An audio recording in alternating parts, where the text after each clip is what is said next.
Dear friends, आज हम इस टॉपिक पर डिस्कशन करेंगे एडोलेसेंस एज। हालांकि इस पे बहुत सारे इंफॉर्मेशन अवेलेबल है और बहुत सारे वीडियोस भी अवेलेबल हैं यूट्यूब पर, और बुक्स में भी काफ़ी कुछ लिखा जा चुका है। लेकिन जो ये वीडियो मैं बना रहा हूँ, प्रोग्राम जो मैं इसको बना रहा हूँ, वो मैं ये सोच के बना रहा हूँ कि जो मैंने अभी तक इन्फॉर्मेशन देखी वो होलिस्टिक अप्रोच नहीं है किसी भी एडोलेसेंस के लिए। तो इसमें हम बहुत सारी चीज़ें डिस्कस करेंगे। एडोलेसेंस एज क्या होती है, उसमें चेंजेस क्या होते हैं, उनको क्या सपोर्ट की आवश्यकता होती है, और उनका बिहेवियर कैसे हम एक रेस्पॉन्सिबल बिहेवियर उसको बना सकते हैं। तो जो टॉपिक है वो है इस वीडियो का, adolescence age needs understanding, guidance, family and societal support. अब सबसे पहले हमको ये जानना ज़रूरी है कि एडोलेसेंस होता क्या है, या एडोलेसेंस स्टेज क्या होती है किसी भी ह्यूमन बीइंग की एज में। तो अगर आप देखेंगे एडोलेसेंस एज जो है वो एक ट्रांजिशनल पीरियड है, यानी जो कि चाइल्डहुड से लेके एडल्टहुड के बीच का ट्रांजिशन पीरियड है, जो कि 10 से लेके 19 साल के बीच में लगभग होता है। टिपिकली ये 9 या 10 साल का होता है, और इसमें बहुत सारे चेंजेस होते हैं। यानी जो बच्चा होता है वो एक एडल्टहुड के प्रोसेस में, उसको गेन करने के प्रोसेस में से गुजरता है। तो एडोलेसेंस इसमें क्या क्या चेंजेस होते हैं, तो कई बार हम देखते हैं फैमिली में, हम डिस्कस करते हैं ये चीज़ें कि यार ये बच्चा जो है कंट्रोल नहीं हो रहा है, या बिगड़ जा रहा है, या हमारी बात नहीं मान रहा है। तो we are not understanding this, कि भाई उसमें जो है कुछ हार्मोनल और ये चेंजेस हो रहे हैं, और वो चेंजेस उसको अफेक्ट कर रहे हैं। तो उसको हमको समझने की आवश्यकता है as a parents, as a हमको सोसाइटी में उसको समझने की आवश्यकता है। तब हम अच्छे से उनको उनके साथ फ्रेंडली बिहेव कर सकेंगे और डील कर सकेंगे। अब इसमें चेंजेस क्या होते हैं? चेंजेस बेसिकली अगर आप देखें तो जो फिजिकल चेंजेस होते हैं, और इमोशनल चेंजेस होते हैं, सोशल चेंजेस होते हैं। इंडिविजुअल जो भी होता है तो उसकी एक जर्नी होती है, जिससे कि वो एक जैसे डिपेंडेंसी से इंडिपेंडेंट ह्यूमन बीइंग बनने का एक प्रोसेस है, जिसमें वो अपने को ऑटोनॉमी की तरफ ले जाता है। लेकिन ही इज़ नॉट नोइंग, इस प्रोसेस में उसमें क्या होता है, कन्फ्यूजन प्रिवेल करता है। उसमें ये थिंकिंग डेवलप होती है कि पता नहीं मेरे साथ क्या हो रहा है, क्योंकि वो ही और she is experience first time. तो वो चेंजेस हैं, वो पहली बार वो एक्सपीरियंस कर रहे होते हैं। तो ये इस प्रोसेस को हैंडल करना एक सभी की सोसाइटी में जिम्मेदारी होती है। पेरेंट्स की भी जिम्मेदारी होती है, टीचर्स की भी जिम्मेदारी होती है, और डॉक्टर्स की भी जिम्मेदारी होती है, और काउंसलर्स की भी जिम्मेदारी होती है। अब इसमें बेसिकली होता क्या है, अगर आप देखेंगे कि जो भी एडोलेसेंस हैं, चाहे वो लड़का है या लड़की है, तो वो उसमें प्यूबर्टी की शुरुआत हो जाती है, जिसमें उसके क्या है, सेकेंडरी सेक्सुअल कैरेक्टर्स, यानी बॉडी में चेंजेस शुरू हो जाते हैं, और उसमें रिप्रोडक्टिव कैपेबिलिटीज डेवलप होना शुरू हो जाती है। हालांकि ये ट्रांजिशन पीरियड होता है, ऐसा नहीं है कि तुरंत ही ये हो जाता है, इसमें 8-9 साल लग जाते हैं। इस दौरान जब एक स्टेज से वो दूसरी स्टेज में जा रहा होता है तो बहुत सारे चेंजेस होते हैं, और उसमें डिस्टरबेंस होते हैं, और नॉर्मली वो किसी को अपनी फैमिली में या सराउंडिंग में ये नहीं पाता कि उसको कोई साइंटिफिकली गाइड करे। इस पीरियड में आप देखेंगे कि वो आइडेंटिटी फॉर्मेशन होता है, एक्सप्लोरेशन ऑफ वैल्यूज, यानी वो वैल्यूज जो देखता है उनको देखता है, बिलीफ वगैरह, पीयर ग्रुप उसका एक डेवलप हो जाता है, यानी समकक्ष जो उसके लोग होते हैं, सम उम्र के जो उसके लोग होते हैं, उनके साथ उसके रिलेशन ज़्यादा डेवलप हो जाते हैं। अगर आप देखेंगे एडोलेसेंस जो है, टीनेजर्स जिसको कह सकते हैं सरल भाषा में, is influenced by various factor including biological changes, cultural norm, family dynamics and societal. ये मैंने अभी आपसे डिस्कस किया पहले ही। तो ये बहुत सारे चेंजेस होते हैं, जिसमें आपके फैमिली से रिलेटेड भी होते हैं, डायनेमिक्स भी, और सोसाइटल एक्सपेक्टेशंस भी उससे बढ़ जाती है। अब आते हैं कि चेंजेस बेसिकली होते किस वजह से। तो इसके लिए जो पहला, फर्स्ट एंड फोरमोस्ट जो है, वो हार्मोनल चेंजेस होते हैं एडोलेसेंस में।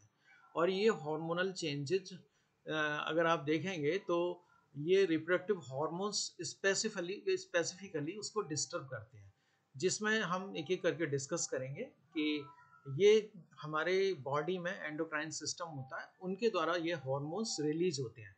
तो एक सबसे पहला हार्मोन अगर हम टॉप टू बॉटम देखें, यानी ऊपर से हम अपने हेड से लेके नीचे देखें, तो सबसे पहला हार्मोन गोनाडोट्रोपिन रिलीजिंग हार्मोन होता है, जिसको GnRH भी कहते हैं शॉर्ट फॉर्म में। ये क्या होता है कि हमारे हेड में एक हाइपोथैलेमस ग्लैंड होती है, वहां से सिक्रीट होता है, और एक इसके बाद एक ग्लैंड होती है, ब्रेन में ही होती है, पिट्यूटरी ग्लैंड। तो ये उसको स्टिमुलेट करता है। उसके बाद दूसरा हार्मोन यानी GnRH के स्टिमुलेशन में पिट्यूटरी से दूसरा हार्मोन निकलता है, जिसको एंटीरियर पार्ट ऑफ पिट्यूटरी का रीजन होता है, वहां से निकलता है, उसको बोलते हैं follicle stimulating hormone. Short form में इसको FSH बोलते हैं। तो ये उससे निकलता है और ये फीमेल्स में ओवरी को मैच्योर करना शुरू कर देता है और फॉलिकल्स को बनाना शुरू कर देता है, अगर सरल भाषा में कहें, जिससे कि एग निकलते हैं और फीमेल मैच्योरिटी की तरफ बढ़ती है और उसमें एग रिलीज होने का जो प्रोसेस है वो डेवलप होने लगता है, और यही एग बाद में फर्टिलाइजेशन के द्वारा एक प्रेगनेंसी डेवलप करता है। इसके बाद दूसरा हार्मोन है, ये भी एंटीरियर पिट्यूटरी से रिलीज होता है और इसका नाम है ल्यूटेनाइजिंग हार्मोन। और ये क्या करता है कि जो फीमेल है जब उसमें मैच्योरिटी आ जाती है तो ओवुलेशन यानी अंडे का जो निकलना जिसे कहना ओवरी से उसके लिए काम करता है। और इसके बाद जो प्रोजेस्टेरोन और दो हार्मोन और हैं ईस्ट्रोजन जो ओवरी से निकलते हैं। तो इन दोनों हार्मोन में अगर ईस्ट्रोजन को देखेंगे, ये ओवरी से निकलता है, तो इसमें ये बेसिकली फीमेल में सेकेंडरी सेक्सुअल करेक्टर जैसे ब्रेस्ट डेवलपमेंट है, हिप्स का में जो फैट का डिपोजिशन है, प्यूबिक हेयर का डेवलप होना है, तो ये सब उसमें फीमेल में चेंजेस होने लगते हैं। अभी हम यहाँ ये डिस्कस कर रहे हैं कि ये जो चेंजेस हैं वो फीमेल में क्या क्या होते हैं ड्यूरिंग जो है एडोलेसेंस एज। फिर प्रोजेस्टेरोन हार्मोन है, जो भी जैसा भी हमने डिस्कस किया वो भी ओवरी से निकलता है। और एकदम ये क्या होते हैं कि ये हार्मोन्स जो हैं एडोलेसेंस एज में ग्रेजुअली सिक्रीट होना शुरू हो जाते हैं और ये अपना इफेक्ट दिखाते हैं। और ये ट्रांजिशन पीरियड में जब पूरी तरह से कोई फीमेल मैच्योर होती है तो ये रेगुलरली जिसे कहना चाहिए एक पल्स या एक लेवल पर सीक्रेट होते रहते हैं। तो ये ट्रांजिशन पीरियड डिस्टर्बिंग पीरियड होता है किसी भी फीमेल के लिए। तो ये क्या है, ओवरी जैसे प्रोजेस्टेरोन है, ओवरी के द्वारा जो से इसको जिसे कहना चाहिए कि और मेंस्ट्रुअल साइकिल के लिए प्रिपेयर करता है किसी भी फीमेल को। और ये मेंस्ट्रुअल साइकिल नॉर्मली आपको यूट्रस में देखने के लिए मिलता है और ये खास तौर से प्रेगनेंसी के लिए प्रिपरेशन है। These hormone changes result in onset of menstruation which typically occur between age 10 and 15।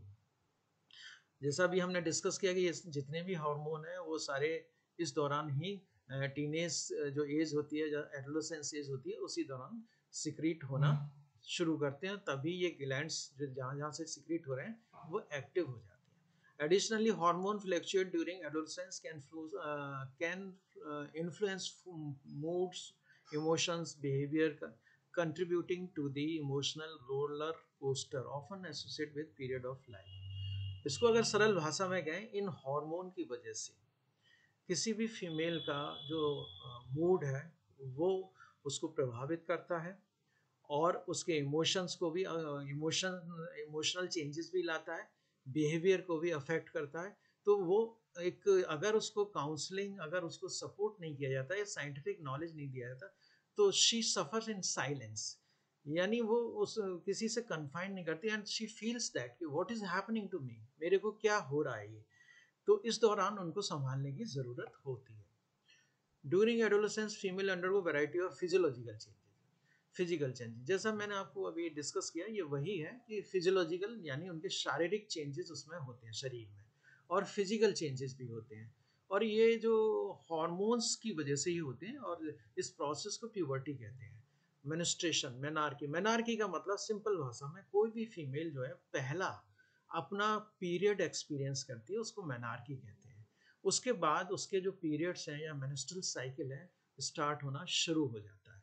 तो जब मेनार्की भी बहुत किसी किसी फीमेल या ज़्यादातर लड़कियों को अगर आप देखेंगे बहुत डिस्टर्बिंग होता है। They don't know why this is happening, और क्या कि एकदम मेरे को ब्लीडिंग कैसे स्टार्ट हो गई।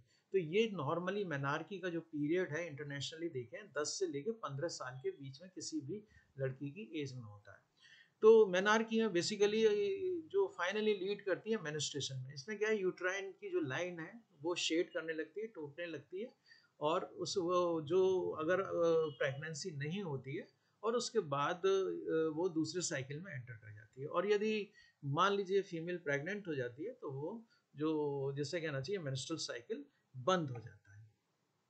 अब फिजिकल चेंजेस हैं, आप देखेंगे कि वो कौन कौन से होते हैं। इसमें देखें ब्रेस्ट डेवलपमेंट हो जाता है फीमेल में, फैट का जो बॉडी फैट है उसका रीडिस्ट्रीब्यूशन हो जाता है हैप और जिसमें कहना चाहिए हिप्स और दूसरे रीजन्स में।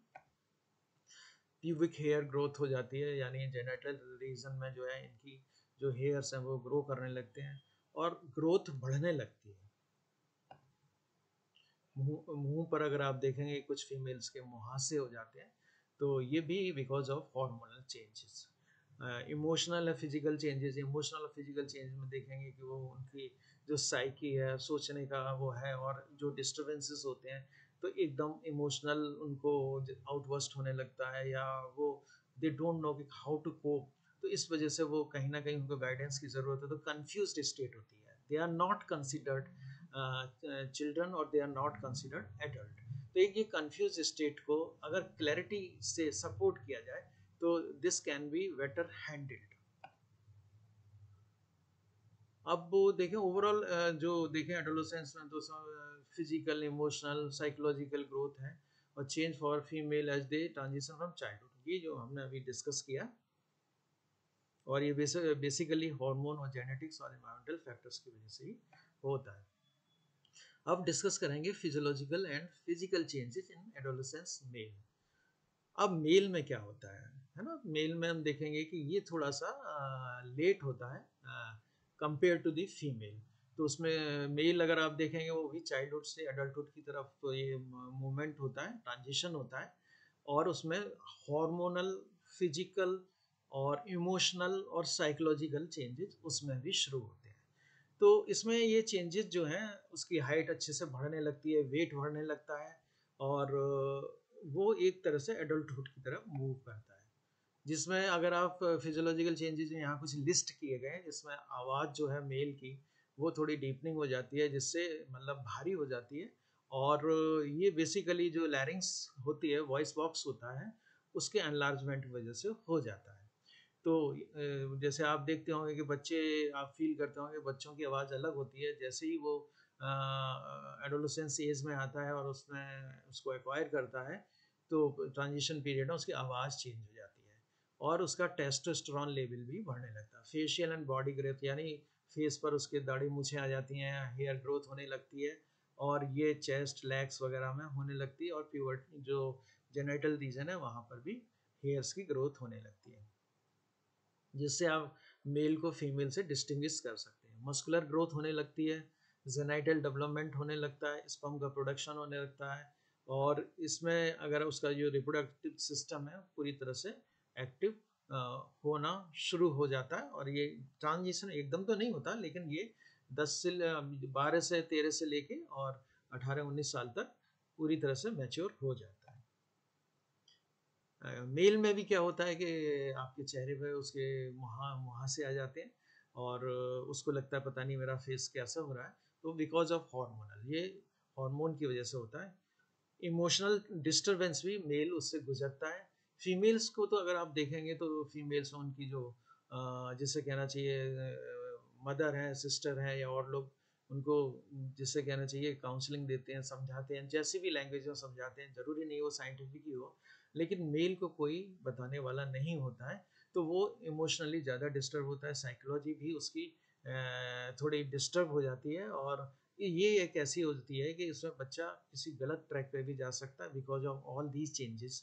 तो उसमें एक सेल्फ अवेयरनेस भी बढ़ जाती है, और जिसे कहना चाहिए कि उसके जो इंटरपर्सनल रिलेशंस में वो देखें तो अपने सीनियर्स हैं या उसके जो बच्चे हैं उनमें से बिल्कुल अलग सा हो जाता है, तो वो एक लोनलीनेस भी फील करता है। और उसका अपने पेरेंट्स से भी कम्युनिकेशन कम हो जाता है। Physiological and physical changes male में फिर देखेंगे कि ओवरऑल जिसे कहना चाहिए कि ये फिजिकल, इमोशनल और साइकोलॉजिकल ग्रोथ की वजह से होता है, और दूसरा इसमें ये एक ट्रांजिशन पीरियड है। These changes are driven by complex interplay of hormonal, genetic and body. वही जो चीज़ मैंने आपसे डिस्कस की है वही यहाँ दोबारा से लिखी गई है। अब आप देखेंगे कि ये जैसा मैंने आपको बताया फीमेल के केस में जो प्रीवियस पार्ट था अपने इस प्रेजेंटेशन का, ये basically all these changes are happening because of hormones, और स्पेशली रिप्रोडक्टिव हॉर्मोन्स की वजह से होते हैं।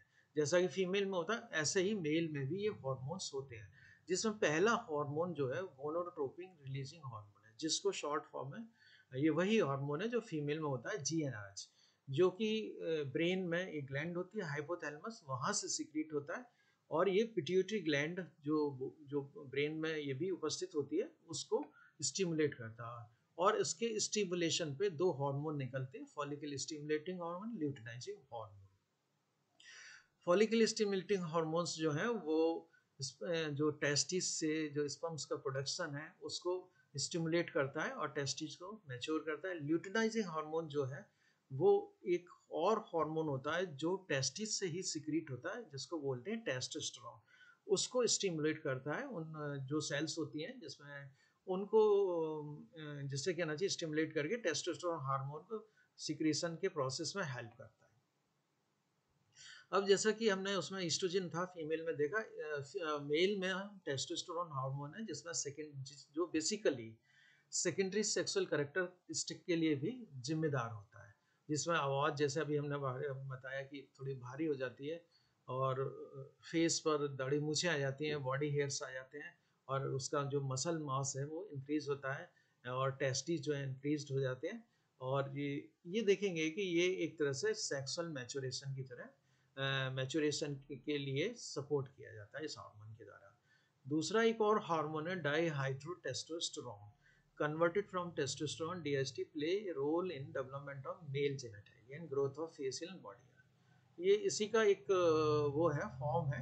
तो ये एक तरह से कहना चाहिए कि जो मेल जेनिटालिया है उसकी ग्रोथ ऑफ हेयर के लिए, फेशियल हेयर के लिए रिस्पॉन्सिबल होता है। अब आता है ये तो हमने अभी तक ये समझने की कोशिश की कि जो एडोलोसेंस हैं उनमें क्या क्या चेंजेस आते हैं, ठीक है, और वो चेंजेस किसकी वजह से होते हैं, यानी वो बेसिकली हार्मोन्स की वजह से ही होते हैं, जिससे कि वो चाइल्डहुड से एडल्टहुड की तरफ जाते हैं।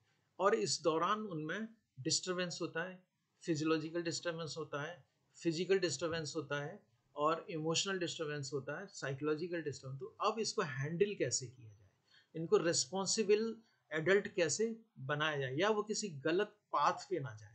तो इसके लिए क्या है कि need of family and societal support to adolescence. इसमें हम ये डिस्कस करेंगे कि फैमिली का क्या रोल होता है और जिसमें सोसाइटी का क्या रोल होता है एडोलेसेंस एज को हैंडल करने के लिए। Family and societal support are crucial for adolescent, they navigate the challenges and transition of adolescence. जैसे इसमें क्या है, जैसे पहले देखेंगे कि इमोशनल सपोर्ट क्या होता है। इमोशनल सपोर्ट में बिकॉज जो भी सीनियर मेंबर होते हैं फैमिली के, they know that they have undergone through this stage, तो उनको समझने की कई बार आप देखते हैं कि जो एडोलेसेंट होते हैं या टीनेजर्स होते हैं बड़े एग्रेसिव हो जाते हैं, और वो अपने पेरेंट्स हैं या टीचर्स हैं उनकी बात को नहीं मानते हैं, और प्रॉपरली पेरेंट्स कहते हैं कि भाई ये बच्चा आउट ऑफ कंट्रोल हो रहा है, लेकिन they are not understanding this is happening because of hormones. तो उनसे हमारा फ्रेंडली बिहेवियर होना चाहिए, सपोर्टिव रिलेशनशिप होने चाहिए। जो सिबलिंग्स हैं उनका भी एक सिबलिंग्स का मतलब उनके जो भाई बहन हैं बड़े, उनसे अच्छे संबंध होने चाहिए, उनको समझने की कोशिश करनी चाहिए, ना कि उनको हम एक स्ट्रिक्ट जिसे कहना चाहिए कि डांट कर और उनको धमका कर उनको सुधारने की ये सोचें कि लड़का बिगड़ रहा है, ऐसी कोशिश नहीं करना चाहिए। तो ये एक इमोशनल सपोर्ट बहुत ज़रूरी है और उनसे डिस्कस करना चाहिए। और सबसे इम्पॉर्टेंट चीज़ है इमोशनल, आप you should sit with them and then discuss what is happening, why you are behaving. अगर कोई प्रॉब्लम है तो discuss with me. Identity development का भी होता है। तो वो जनरली आप देखेंगे टीनेजर्स जो होते हैं ना तो वो बच्चों में काउंट होते हैं ना वो जिसे कहना चाहिए कि वो एडल्ट उनको माना जाता है। तो ये आइडेंटिटी डेवलपमेंट का भी प्रोसेस होता है। तो इसमें वो अपनी यानी अपनी खुद की कुछ थिंकिंग डेवलप कर रहे होते हैं, कम्युनिकेशन होता है। तो ये सब चीज़ अंडरस्टैंड करते हुए हम उनको इस प्रोसेस में हमको हेल्प करना चाहिए। सोशल सपोर्ट में सोसाइटी है, society is also play very important. घर पर तो हमने देख लिया, लेकिन हमारे आसपास हम देखते हैं कि जो बच्चे इस एज में हैं, उनका बिहेवियर अगर थोड़ा-सा हमको ऑब्जेक्शनेबल लग रहा है या ऐसा लग रहा है, तो उसमें हमारे जो सोसाइटी में फैमिली होती है, फ्रेंड होते हैं, टीचर्स होते हैं, मेंटर्स होते हैं, कम्युनिटी ऑर्गेनाइजेशंस होते हैं, डॉक्टर्स होते हैं, तो उनको भी इस एज ग्रुप के बच्चों को जिससे कहना चाहिए तरीके से समझाना चाहिए, साइंटिफिक उनको काउंसलिंग करनी चाहिए और उनके साथ फ्रेंडली बिहेव करना चाहिए और उनको बताना चाहिए कि आप इस एज में हैं, ये सारे आपके उसमें चेंजेस हो रहे हैं, इसलिए आपको ये थोड़े से डिस्टर्बेंस होंगे और जब आप इस स्टेज से गुजर जाएंगे तो आप इस दौरान आपको अपने सबको संभालने की आवश्यकता है।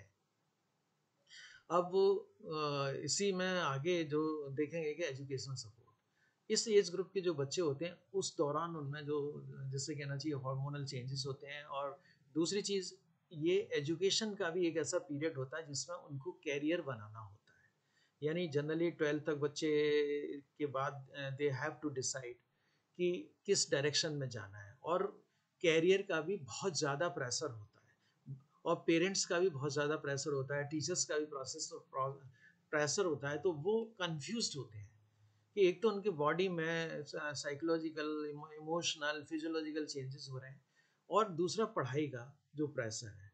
तो इसमें आपको एक तरह से मेंटर की तरह जो भी सीनियर लोग हैं, सोसाइटी के जो भी मेंबर हैं, जो मैंने अभी डिस्कस किए, टीचर्स हैं, पेरेंट्स हैं, मेंटर हैं, डॉक्टर्स हैं, काउंसलर्स हैं, उनको जिसे कहना चाहिए उनको सपोर्ट करना चाहिए और तभी वो इस प्रोसेस से यानी टीनेजर्स जो प्रोसेस है, एडल्टहुड वाला प्रोसेस है, टीनेजर से एडल्टहुड बनने का, गुजर पाएंगे और अपनी स्टडी पर फोकस कर पाएंगे। उनको डांटना नहीं चाहिए, उनके कॉन्फिडेंस को लो नहीं करना चाहिए, क्योंकि अगर हमने ऐसा काम किया तो वो गलत डायरेक्शन में जा सकते हैं। हेल्थ का उनका विशेष तौर से ध्यान रखना चाहिए, क्योंकि इस दौरान उनको अच्छी डाइट मिलना चाहिए और उनकी मेंटल हेल्थ का भी ध्यान रखना चाहिए।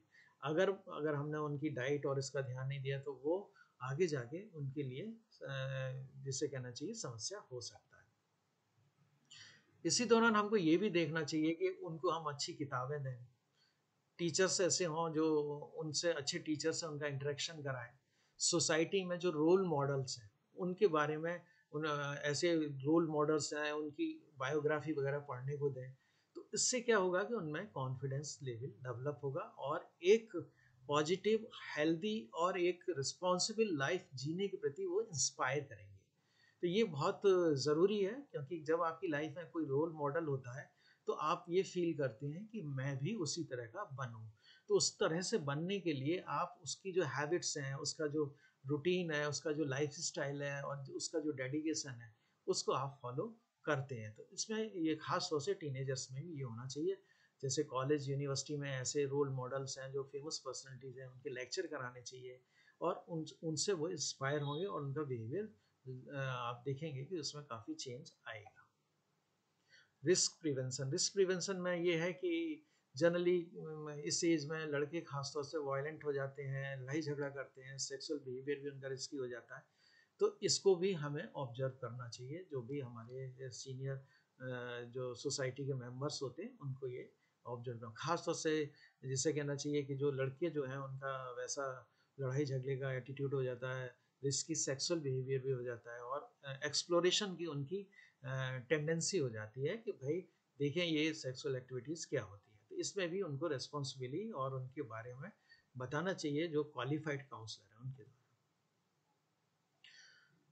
ट्रांजिशन टू एडल्टहुड, अगर आप देखेंगे एडोलेसेंस, जैसा हमने बताया कि भाई इस दौरान उस बच्चे पर बहुत सारा बर्डन होता है, यानी उसको एजुकेशन लेनी है, बॉडीली चेंजेस भी हो रहे हैं, फिर उसको कैरियर प्लानिंग भी करनी है, फाइनेंशियल लिटरेसी के बारे में भी समझना है, क्योंकि वो कुछ दिनों बाद बड़ा हो जाएगा, मैच्योर हो जाएगा, एडल्ट हो जाएगा, तो उसको फाइनेंशियली कहीं अपना प्लेसमेंट भी चाहिए होगा और ये पीरियड ही उसकी रोल लाइफ में बहुत बड़ा रोल प्ले करेगा, जिससे कि वो इंडिपेंडेंट लाइफ जी सके।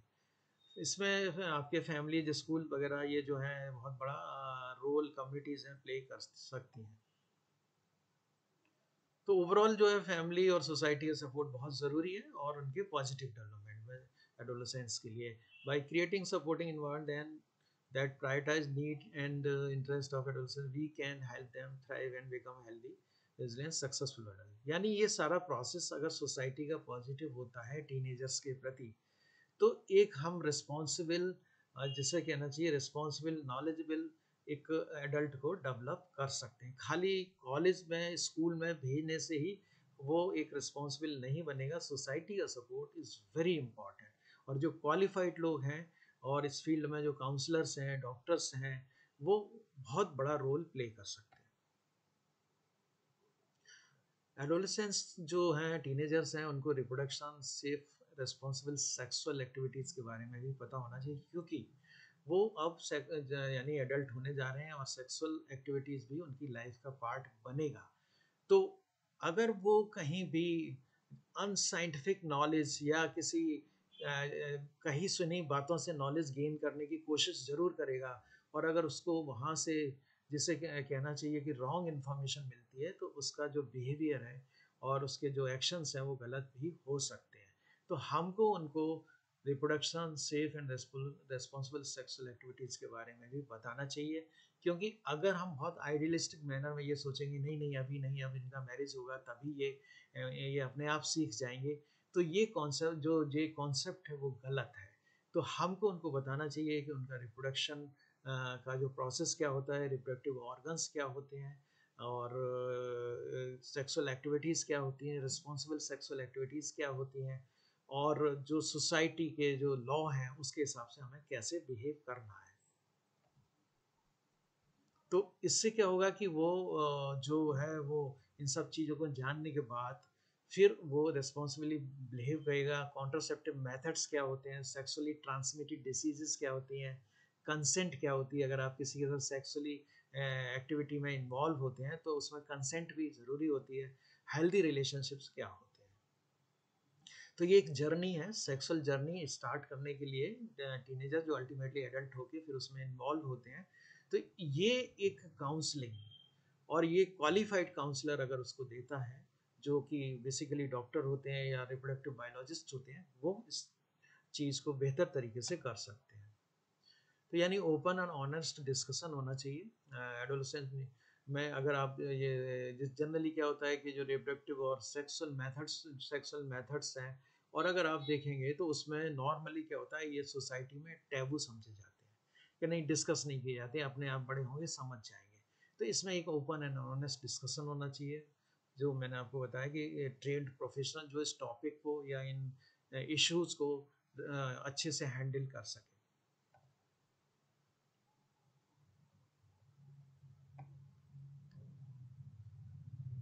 अब इसके बारे में कई बार हम लोग डिस्कशन में जाते हैं, ये कहते हैं कि मॉड्यूल डेवलप होते हैं स्कूल में, समझाया भी जाता है कि भाई किस तरह से वो रिस्पॉन्सिबल सेक्सुअली एक्टिव हों और अपनी जिम्मेदारी समझें, और इसमें बर्थ कंट्रोल मेथड्स का बहुत बड़ा रोल होता है। तो बर्थ कंट्रोल मेथड ये है कि जो अनवांटेड प्रेगनेंसीज हैं उनसे कैसे बचा जाए। अब नॉर्मली अगर आप सोसाइटी में ये चीज़ें डिस्कस करते हैं, बोले नहीं इसको जरा डिस्कस करने की कोई ज़रूरत नहीं है, शादी के बाद बच्चे पैदा होने चाहिए और सेक्सुअल जो एक्टिविटीज़ हैं वो मैरिज के बाद ही शुरू होती हैं। तो ये एक आइडियलिस्टिक जो वो है अप्रोच, आप सोच रहे हैं, पेरेंट्स सोच रहे हैं, सोसाइटी सोच रहे हैं, ऐसा सोसाइटी में नहीं होता। बच्चे जो हैं शादी से पहले भी मैरिज एक्टिविटी और जैसे कहना चाहिए सेक्सुअल एक्टिविटीज़ में इन्वॉल्व हो जाते हैं, और लेकिन उसके बारे में उनको बर्थ कंट्रोल मेथड्स की जानकारी होनी चाहिए, कौन कौन से बर्थ कंट्रोल मेथड होते हैं, कैसे यूज़ किए जाते हैं, ये उनको बताया जाना चाहिए, जिससे कि वो सेक्सुअली ट्रांसमिटेड डिसीजेस प्लस जो अनवांटेड प्रेगनेंसीज हैं उनसे कैसे बचा जाए। इसमें अगर आप देखें कि जो इस तरह की सेक्सुअल एक्टिविटीज जब स्टार्ट हो जाती हैं और उनको बर्थ कंट्रोल मेथड्स का कोई जानकारी नहीं होता, तो इसका सबसे ज़्यादा इफेक्ट फीमेल पे पड़ता है और अनवांटेड प्रेगनेंसी डेवलप हो जाती है, और वो किसी को बता भी नहीं सकती है।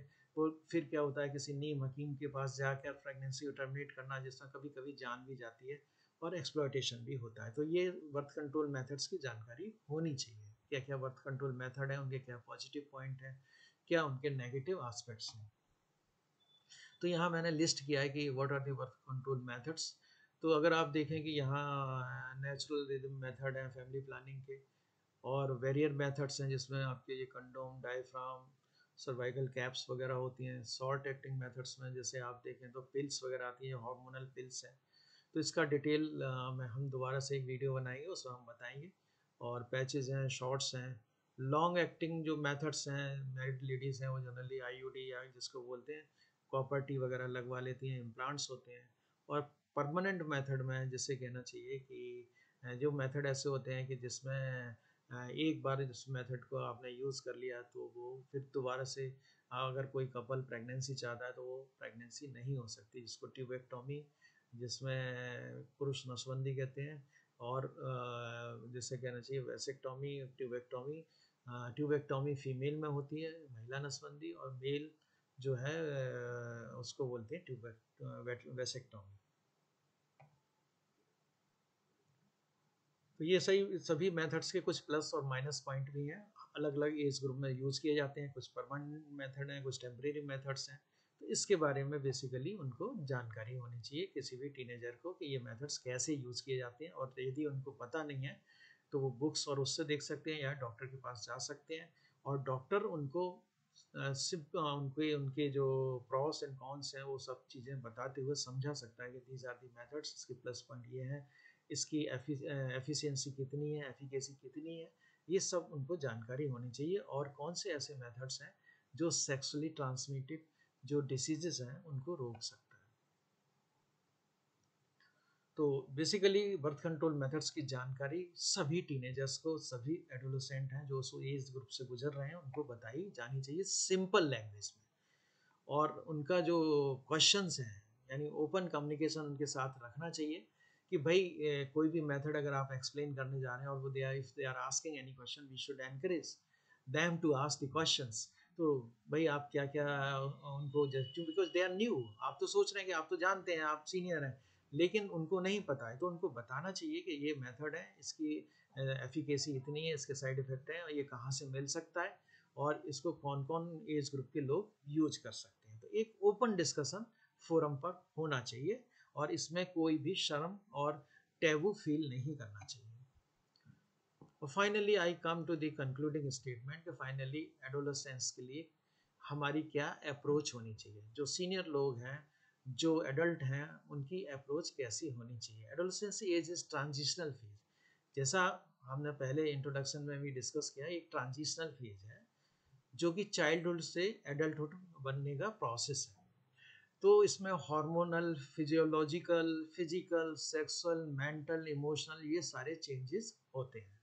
अब ये सारे चेंजेस जो हैं उस बच्चे में जो 10 या 11 साल से स्टार्ट हो रहा है उसका एज ग्रुप, और 19 साल का, 8-9 साल का जो पीरियड है, उसमें इतने सारे डिस्टरबेंस होते हैं। तो उसको कोप करना होता है इन सब से। और in society he find nobody to support him, किसी भी तरह से कोई उसको सपोर्ट करने के लिए साइंटिफिकली, और एक जैसे कहना चाहिए कि अच्छी नॉलेज देने के लिए कोई वहाँ पर उसको दिखाई नहीं देता है। तो वो क्या करता है कि साइलेंस में, जहाँ उसको पता लगता है कि कभी कभी तो ऐसा होता है कि ऐसे लोगों से उसको इन्फॉर्मेशन मिल जाती है जिनको खुद कुछ नहीं पता है। तो ये एक सपोर्टिंग जैसे कहना चाहिए डिस्टर्बिंग पीरियड होता है किसी भी टीनेजर्स की लाइफ में। तो इसमें उनको हमको सपोर्ट करना चाहिए। Therefore, they need support guidance. Medically qualified counsellor, यानी उनको सपोर्ट की आवश्यकता है। जो मेडिकली क्वालिफाइड काउंसलर हों, सलाहकार हों, वो उनकी प्रॉब्लम्स को समझें, उनको सुने और उनको सलाह दें। और उनको बेसिक नॉलेज जो रिप्रोडक्शन बर्थ कंट्रोल मेथड्स हैं उनको भी दें, और उनको बताएं कि कैसे आप जो हैं कॉन्फिडेंट, बेटर और रिस्पॉन्सिबल ह्यूमन बीइंग बन सकते हैं। तो हम पाएंगे ये सब करने के बाद कि एक रिस्पॉन्सिबल जो बच्चा इस स्टेज से, डिस्टर्बिंग फेज से गुजर रहा है, वो कॉन्फिडेंट होगा और एक रिस्पॉन्सिबल सिटीजन होगा। Thank you very much.